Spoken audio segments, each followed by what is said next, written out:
everyone, today we'll start 7th class English reader book Honeycomb and we'll do first chapter 3 questions. एक बार king के mind में 3 questions आते हैं, वो questions कौन से थे और क्या किंग को उन क्वेश्चंस के सेटिस्फैक्ट्री आंसर मिलते हैं, यही सब कुछ इस चैप्टर में हम डिस्कस करने वाले हैं. तो चलिए चैप्टर को रीड आउट करना स्टार्ट करते हैं.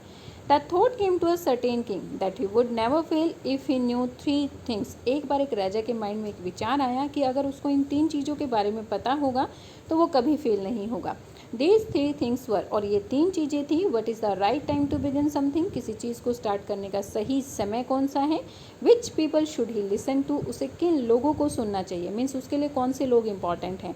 What is the most important thing for him to do, और उसको करने के लिए सबसे इम्पॉर्टेंट थिंग कौन सी है. तो ये 3 क्वेश्चन राजा के माइंड में आते हैं और उसको ये भी लगता है कि अगर उसको इन 3 क्वेश्चंस के आंसर मिल जाएंगे तो वो कभी किसी भी चीज़ में फेल नहीं होगा. तो इसके लिए किंग क्या करता है. The king therefore sent messengers throughout his kingdom promising a large sum of money to anyone who would answer these 3 questions. King जो है अपने मैसेंजर्स को अपने किंगडम में भेज देता है और प्रॉमिस करता है कि जो भी इन क्वेश्चंस के आंसर सही देगा उसको जो है एक बहुत बड़ी धन राशि दी जाएगी. Many wise men came to the king but they all answered to his questions differently. बहुत सारे वाइज मैन राजा के पास आए लेकिन उन सभी ने अपने इन क्वेश्चंस के आंसर जो है अलग अलग दिए. In reply to the first question के आंसर उसको क्या क्या मिलते हैं. फर्स्ट क्वेश्चन राजा का था कि सही समय कौन सा है किसी चीज़ को स्टार्ट करने का.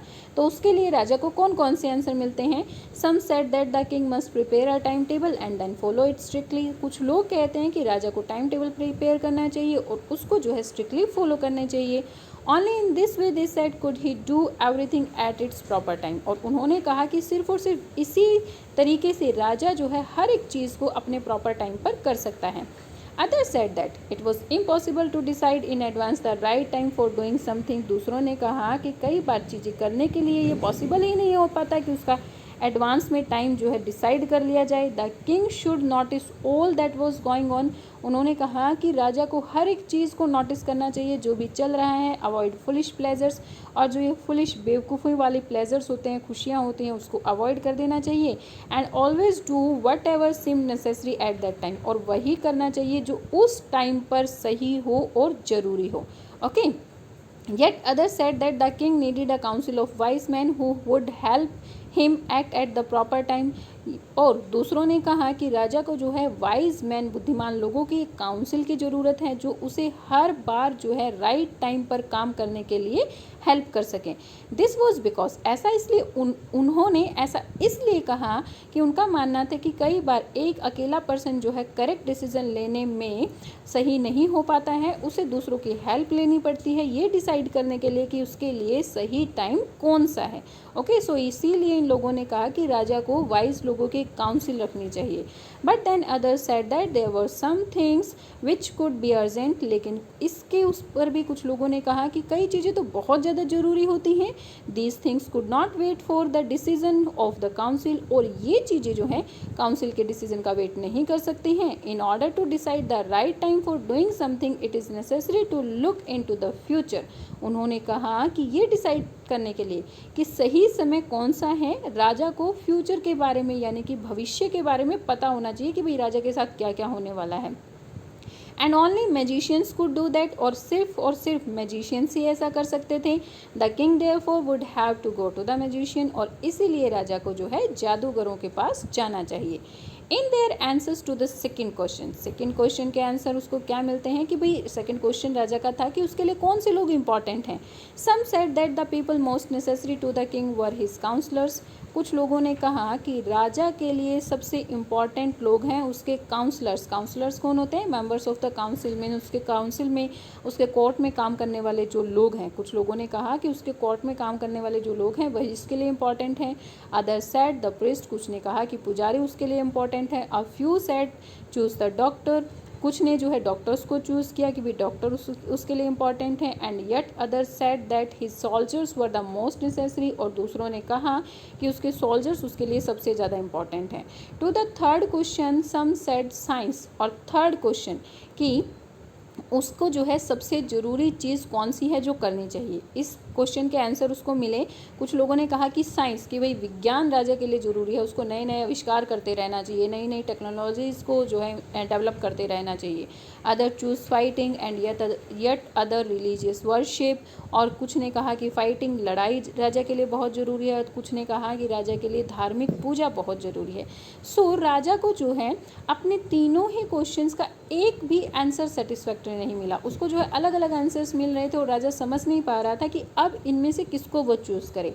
As the answers to his questions were so different, the king was not satisfied and gave no reward.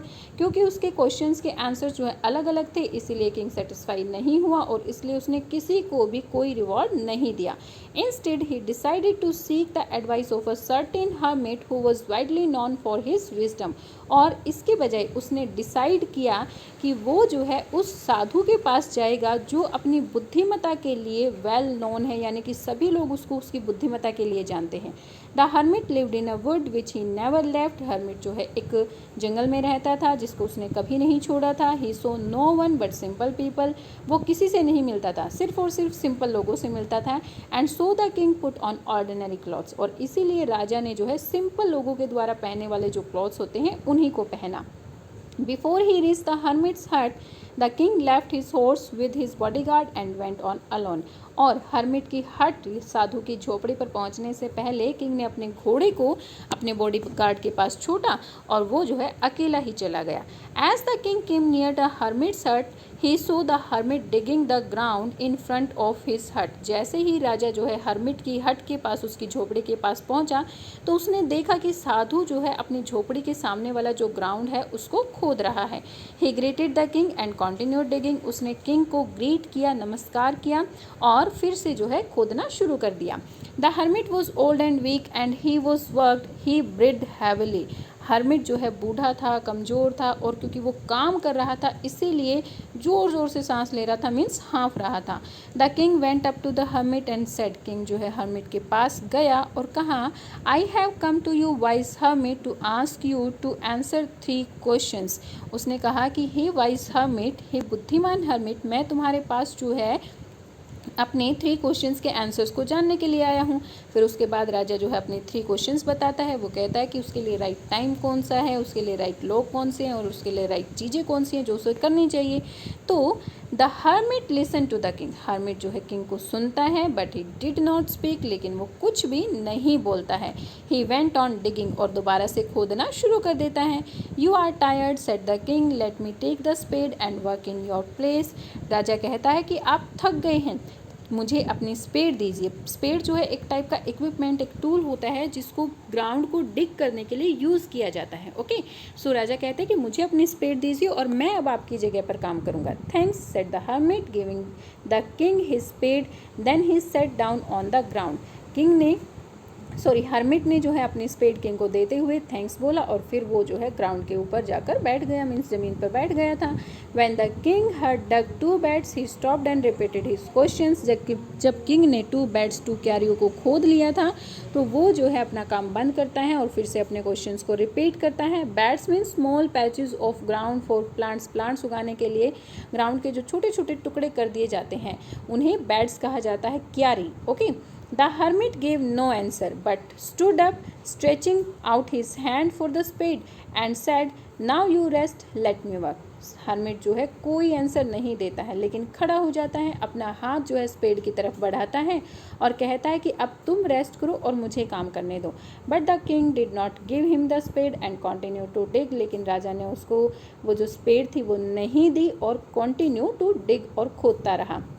1 hour passed, then another. The scent went down behind the trees, and at last the king stuck the spade into the ground and said, I came to you, wise men, for an answer to my questions. 1 घंटा बीत गया, फिर दूसरा, और फिर जो है सन धीरे धीरे ट्रीज के पीछे छिपने लगा। किंग ने इस स्पेड को जो है ग्राउंड पर रखा और कहा कि वाइज मैन, मैं आपके पास अपने क्वेश्चंस के आंसर जानने के लिए आया हूँ।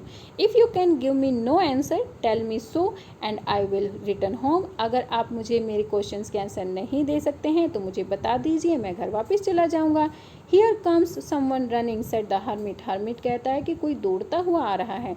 The king turn around and so a bearded man running towards them. King जो है पीछे देखता है और देखता है कि एक बियर्डेड मीन्स दाढ़ी वाला मैन जो है उनकी तरफ दौड़ता हुआ आ रहा था।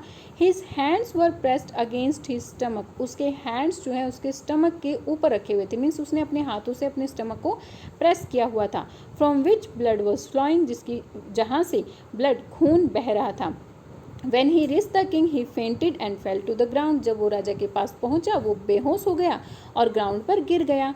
The king and the hermit removed the man's clothing and found a large wound in his stomach. King और hermit ने उस मैन के क्लॉथ्स को रिमूव किया और उन्होंने देखा कि उसके स्टमक पर, उसके पेट पर एक बहुत बड़ा घाव था। The king washed and covered it with his handkerchief, but the blood would not stopping. King ने जो है उस वुंड को, उस घाव को धोआ और फिर उसके बाद जो है अपने हैंकी के साथ उसने उसको कवर किया, लेकिन ब्लड जो है अभी भी बह रहा था, नहीं रुक रहा था। The king redressed the wound until at least the bleeding stopped. King जो है दोबारा से दोबारा उसको ड्रेस्ट करता रहा, मीन्स घाव पर दोबारा से दोबारा पट्टियाँ बांधता रहा जब तक कि खून बहना बंद ना हो गया। The man felt better and asked for something to drink. Man ने अब अच्छा फील किया और कुछ पीने के लिए मांगा। The king brought fresh water and gave it to him. King जो है फ्रेश वाटर लेकर आया और उसे दे दिया। By this time the sun had set and the air was cool. और इस टाइम तक सन छिप चुका था और हवा बिल्कुल ठंडी थी। The king with the hermit's help carried the wounded man in to the hut and laid him on the bed. King जो है हर्मिट की हेल्प से उस वुंडेड मैन को, उस घायल मैन को हट के अंदर ले गया और उसको बेड पर लिटा दिया। The man closed his eyes and ले क्वाइट। मैन ने अपनी आंखें बंद की और चुपचाप सो गया। The king tired by his walk and the work he had done lay down on the floor and slept through the night. King जो है अपनी वॉक, क्योंकि वो जो है पैदल ही आया था ना, उसने अपना घोड़ा तो अपने बॉडीगार्ड के पास छोड़ दिया था। सो किंग जो है अपनी वॉक की वजह से और जो काम उसने किया था उसकी वजह से थक गया था, इसीलिए वो फ्लोर के ऊपर ही लेट गया और सारी रात सोता रहा। व्हेन ही अवोक, जब वो उठा, he was several minutes before he could remember where he was and who the stranger bearded man lying on the bed was. जब वो उठा तो उसने जो है कुछ मिनट्स के लिए सोचा कि वो कहाँ पर है और वो बियर्डेड मैन, वो दाढ़ी वाला मैन जो कि बेड पर था, वो कौन था। Forgive me, said the bearded man in a weak voice. Then he saw that the king was awake. जब bearded man ने, जब उस दाढ़ी वाले मैन ने देखा कि किंग जो है उठ गया है, तो उसने एक वीक आवाज़ में, एक बिल्कुल ही धीमी आवाज़ में राजा से कहा कि मुझे माफ़ कर दीजिए। I don't know you, have nothing to forgive for you. You for, set the king. King ने कहा कि मैं तो तुम्हें जानता ही नहीं और मुझे ये भी नहीं पता कि तुम मुझसे क्यों माफ़ी मांग रहे हो और मैं तुम्हें किस चीज़ के लिए माफ़ करूं। You don't know me but I know you. तो उस पर बियर्डेड मैन कहता है कि आप मुझे नहीं जानते लेकिन मैं आपको जानता हूँ। I am that enemy of yours who swore revenge on you. मैं आपका वो दुश्मन हूँ जिसने आपसे बदला लेने की कसम खाई थी। Because you put my brother to death and seized my property. क्योंकि आपने मेरे ब्रदर को मार दिया था और मेरी प्रॉपर्टी को सीज्ड कर लिया था, हथिया लिया था। I knew you had gone alone to see that hermit and I made up my mind to kill you on your way home. मुझे पता चला कि आप जो है इस साधु से अकेले ही मिलने जा रहे हैं, इसीलिए मैंने डिसाइड किया। Made up mind means decide करना, इसीलिए मैंने डिसाइड किया कि जब आप अपने रास्ते पर, घर के रास्ते पर वापस आएंगे तो मैं आपको मार दूंगा। But the day past and you did not return. लेकिन दिन जो है पास होता चला गया और आप वापस ही नहीं आए। So I left my hiding place. So मैंने जो है उस प्लेस को छोड़ दिया जहाँ पर मैं छिपा हुआ था। And I came upon your bodyguard. और आपके बॉडीगार्ड ने मुझे देख लिया, मीन्स मैं उसके सामने आ गया था। हु रिकग्नाइज्ड मी, उसने मुझे पहचान लिया। एंड वुंडेड मी, और मुझे घायल कर दिया। आई एस्केप्ड फ्रॉम हिम, मैं उससे तो बच गया। But I should have died if you had not dressed my wounds. लेकिन मैं मर सकता था अगर आप मेरे घावों को ड्रेस नहीं करते, मेरे घावों पर पट्टी नहीं लगाते। I wish to kill you and you have saved my life. मैं आपको मारना चाह रहा था और आपने मेरी लाइफ बचाई। Now if I live I will serve you as your most faithful servant and will order my sons to do the same. Forgive me. So फिर बियर्डेड मैन कहता है कि अब मैं जीवित हूँ तो मैं आपको प्रॉमिस करता हूँ कि मैं आपका सबसे फेथफुल सर्वेंट बनकर आपकी सेवा करूँगा और अपने सन्स को भी यही ऑर्डर दूंगा कि वो भी सेम ऐसा ही करें, मुझे माफ़ कर दीजिए। The king was very happy to have made peace with his enemy so easily. King जो है बहुत ज़्यादा खुश था क्योंकि उसने अपने दुश्मन के साथ बहुत ज़्यादा ईजीली जो है शांति बना ली थी। मीन्स संधि उसने उन दोनों के बीच में फ्रेंडशिप हो गई थी, शांति हो गई थी, मीन्स अब एक दूसरे के एनिमी वो नहीं थे। And he have won him over as a friend, और उसने जो है एक फ्रेंड की तरह उसको जीत लिया था। He not only forgive him but said he would send his servants and his own doctors to look after him. उसने सिर्फ उस आदमी को माफ़ ही नहीं किया बल्कि उसने प्रॉमिस किया कि वो अपने सर्वेंट्स और अपना डॉक्टर जो है उसकी सेवा के लिए भेजेगा। And he promise to give back the man his property, और उसने उस मैन को प्रॉमिस भी किया कि वो उसकी प्रॉपर्टी भी वापस लौटा देगा। लीविंग द वुंडेड मैन को छोड़ते हुए, मीन्स जो घायल इंसान था उसको वहाँ हट में ही छोड़ते हुए, the king went out of the hut and looked round for the hermit. King जो है उस हट से बाहर आ गया और हर्मिट को ढूंढने लगा। Before going away, he wished once more to get answers to his questions. जाने से पहले वो जो है एक बार फिर से चाहता था कि वो अपने क्वेश्चंस के आंसर उस साधु से पूछे। The hermit was on his knees sowing seeds in the beds that had been dug the day before. hermit जो है अपनी नीज अपने घुटनों पर बैठा हुआ था और उन क्यारियों में बीज बो रहा था जिनको पहले दिन खोदा गया था। The king went up to the hermit. king जो है hermit के पास गया and said, और बोला, For the last time I beg you to answer my questions, wise man. Last time मैं आपसे प्रार्थना कर रहा हूँ कि मुझे मेरे क्वेश्चंस के आंसर दे दीजिए बुद्धिमान इंसान। You have already been answered. तुम्हें पहले ही आंसर्स दिए जा चुके हैं, said the hermit. hermit ने कहा, still bending down to the ground and looking up at the king as he stood before him. ये सब उसने जो है ग्राउंड में बैंड हुए झुके हुए ही कहा और फिर जो है वो किंग के सामने खड़ा हो गया। How have I been answered? What do you mean? मुझे कैसे आंसर मिल गए हैं, आप क्या कहना चाह रहे हैं, ये राजा ने पूछा। Do you not see? replied the hermit. hermit ने कहा कि क्या तुमने नहीं देखा? If you had not pitied my weakness yesterday and had not dug these beds for me, you would have gone away. अगर तुम जो है कल मेरी वीकनेस पर, मेरी जो कमजोरी है उसके ऊपर दया ना करते और मेरे लिए ये क्यारियाँ ना खोते तो तुम घर जा चुके होते। Then that man would have attacked you and you would have wished you had stayed with me. और फिर वो मैन जो है आपके ऊपर अटैक करता और उस टाइम पर आप ये विश करते कि काश आप मेरे पास रुक गए होते, तो ये मैन मेरे ऊपर अटैक नहीं करता। So the most important time was when you were digging the best. So most important time वही था जब आप इन क्यारियों को खोद रहे थे। And I was the most important man, और उस टाइम पर मैं आपके लिए मोस्ट इम्पॉर्टेंट मैन था। And do me good was your most important business, और आपने मेरे लिए जो अच्छा किया, मीन्स मेरी जगह पर जो इन क्यारियों को खोदा, वो आपका सबसे इम्पॉर्टेंट वर्क था। आफ्टरवर्ड्स, उसके बाद जो हुआ, when the man ran to us, the most important time was when you were caring for him. उसके बाद जब मैन हमारे पास दौड़ते हुए आया तो मोस्ट इम्पॉर्टेंट टाइम वही था जब आपने उसकी केयर की। Because if you had not dressed his wounds he would have died without having made peace with you. क्योंकि अगर वो जो है अगर आप उसके वुंड्स को ड्रेस नहीं करते, मीन्स अगर आप उसके घावों की पट्टी नहीं करते तो वो आपके साथ पीस बनाए बिना ही मर जाता, मीन्स संधि किए बिना ही मर जाता। So he was the most important man, और इसीलिए वही जो है मोस्ट इम्पॉर्टेंट मैन था। And what you did for him was your most important business, और आपने जो उसके लिए किया वही जो है मोस्ट इम्पॉर्टेंट वर्क आपका था। रिमेंबर देन, सो याद रखिए, there is only one time that is important, that is now. सिर्फ एक ही टाइम इम्पॉर्टेंट है और वो है अब।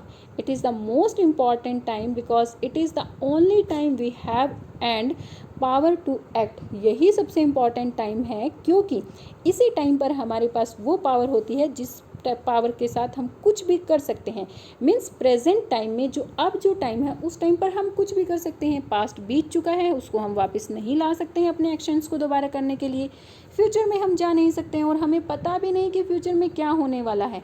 सो नाउ प्रेजेंट जो टाइम है वही टाइम हमारे लिए सबसे इम्पॉर्टेंट टाइम है और उसी टाइम पर हमें सब कुछ करना है। The most necessary person is the person you are with at particular moment, और जो इस पर्टिकुलर मोमेंट पर यानी कि प्रेजेंट टाइम पर जो लोग आपके पास हैं वही आपके लिए सबसे इम्पॉर्टेंट पर्सन हैं। For no one knows what will happen in the future and whether we meet anyone else, क्योंकि कोई नहीं जानता कि फ्यूचर में क्या होने वाला है और हम किससे और कब कहाँ मिलने वाले हैं, या मिलेंगे भी या नहीं भी मिलेंगे। The most important business is to do that person good, और सबसे इम्पॉर्टेंट काम ये है कि हमें लोगों के साथ अच्छा करना चाहिए, because we were sent into this world for that purpose only, क्योंकि हम जो है सिर्फ और सिर्फ इसी पर्पज़ के लिए इस वर्ल्ड पर भेजे गए हैं। सो राजा को जो है अपने तीनों क्वेश्चंस के आंसर मिल जाते हैं कि सबसे इम्पॉर्टेंट टाइम है प्रेजेंट टाइम, और सबसे इम्पॉर्टेंट लोग वो हैं जो प्रेजेंट टाइम पर हमारे साथ होते हैं, और सबसे इम्पॉर्टेंट थिंग है लोगों की भलाई के लिए काम करना, लोगों के लिए अच्छा करना।